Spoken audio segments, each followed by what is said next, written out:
Hey everyone, I'm David Caraccio. Today we're going to be talking about recession-proofing your business. Now, if you don't own a business, don't worry. A lot of the examples I'm going to be giving today are also going to relate to the personal side of things too. So if you don't own a business, this is still going to be really good information for you. Now, the first thing we're going to be covering is getting a handle of your cash flow. Look through your bank statements, look through your business-based statements, look through your personal checkings accounts, savings accounts, and see where the money is going right now. Now, if you're normally spending, a couple $1,000s a month on advertising, let's say you have a paid service you're using, if you have editing software that you're using for whatever business you may be using, think about which systems you can reduce right now.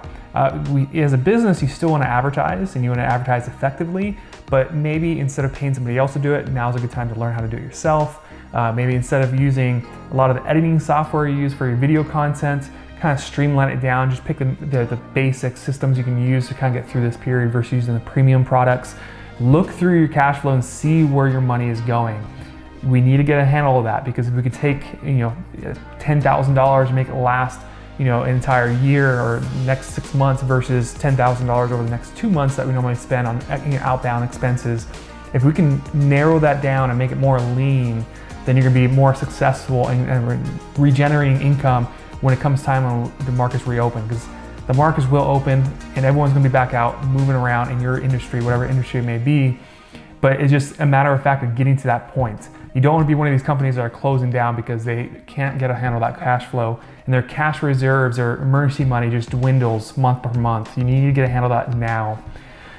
Put your negotiating skills to work.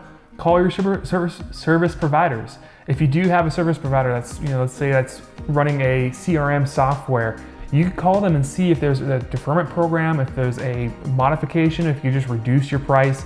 On the personal side, call your cell phone provider. See if your cell phone provider is willing to negotiate a deal as well. Cable companies, call your companies that you are on a monthly basis paying for and see if they're willing to negotiate a price.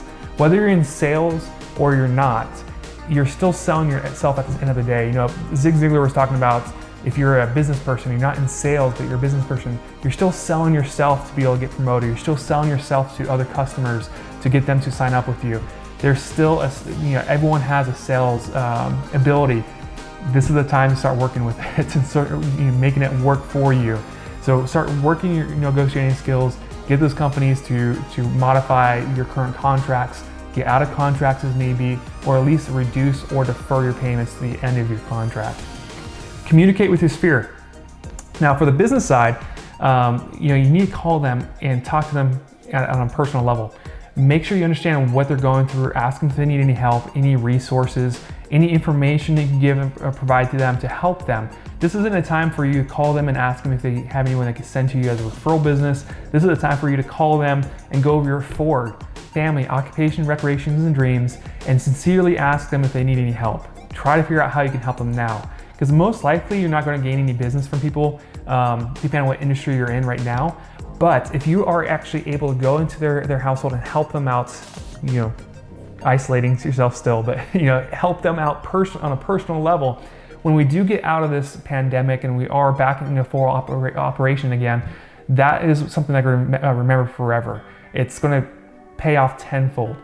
Go into your sphere of influence, start calling your list and see how you can help them. Now, on the personal side, call your sphere of influence, call your friends and family and do the same thing. Right now, it's a really good test of time to see who are your good friends and who are just there to benefit off of your whatever you're providing, as a personal level. It's a good time to really see who is actually there to help you out.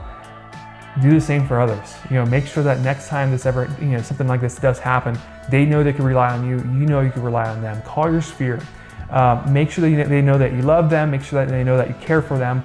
Because right now with this isolation, coming from a military background, there's a lot of people with depression, and PTSD, and just a simple call to one of those members could definitely change their short-term outcome. So make sure you call on your sphere of influence, check up on people, make sure that they're still loved and cared for.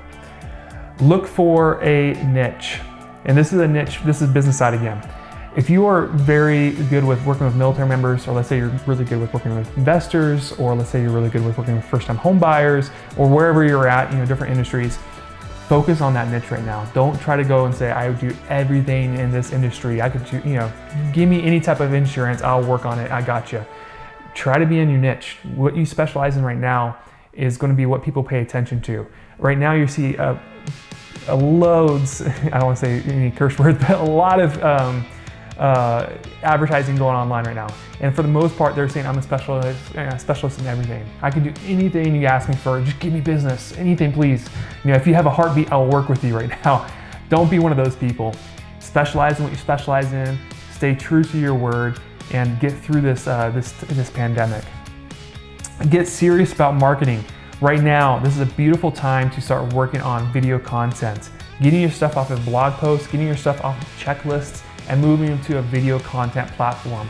What I'm suggesting to a lot of my agents right now in the real estate markets, their industry, is that they take their steps, the active option period or their inspection period, different items of the appraisals, taking different aspects of the transaction and turn it into video content that they can send out to their clients.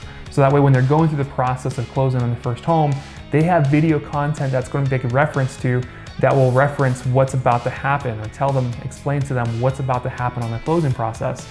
So take this time to really get into the weeds and start working on your advertising.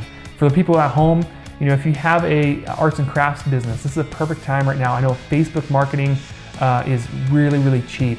Google, the same thing, is really, really cheap to advertise on that. Right now, they want people to advertise because a lot of the bigger businesses have pulled a lot of the money back. And right now, it's a perfect time for smaller businesses to advertise online for a fraction of the cost it normally costs. The last thing is collaborate. If you work in the real estate market, let's say you're a realtor, you need to be working with other loan providers, work with insurance agents, work with your home warranty companies, work with the HVAC, other companies like that to collaborate on video contents. The other day I was doing a video with another realtor. Today I'm working on a video with an insurance provider. Find those people that work in your industry and see how you can do live stream videos together, or just take a document online or a video or a new release of the federal government or a new update with the IRS, and just talk about it. Put out content with each other. This is going to help what I like to call, and I don't know if somebody else made this name, but for me, I call it cross-pollination. I don't remember where I came up with that, but I believe I'm the first person to say that. But cross-pollination of different companies. What you want to do is take their sphere of influence, take your sphere of influence, and merge them together. Allow them to cross paths. Because if you do that, it's going to multiply the amount of people you're reaching out to.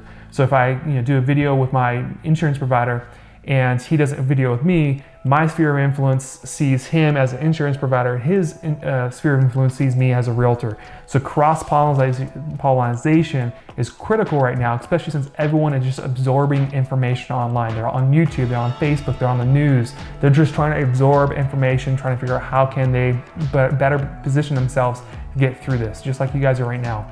If you guys like this content, please let me know in the chat. If you have any other ideas or any other topics you want me to cover, go and put it in the chat below. Please subscribe to my channel. I have 148 people right now on my channel as of right now, 4/16/2020. So if you do like this content, please subscribe. It really helps out my channel. And as we continue moving forward, I'm trying to produce at least one video a day. I'm not going to say it's on YouTube, but a video a day that's going to be out there somewhere in social media. So until next time, have a wonderful day.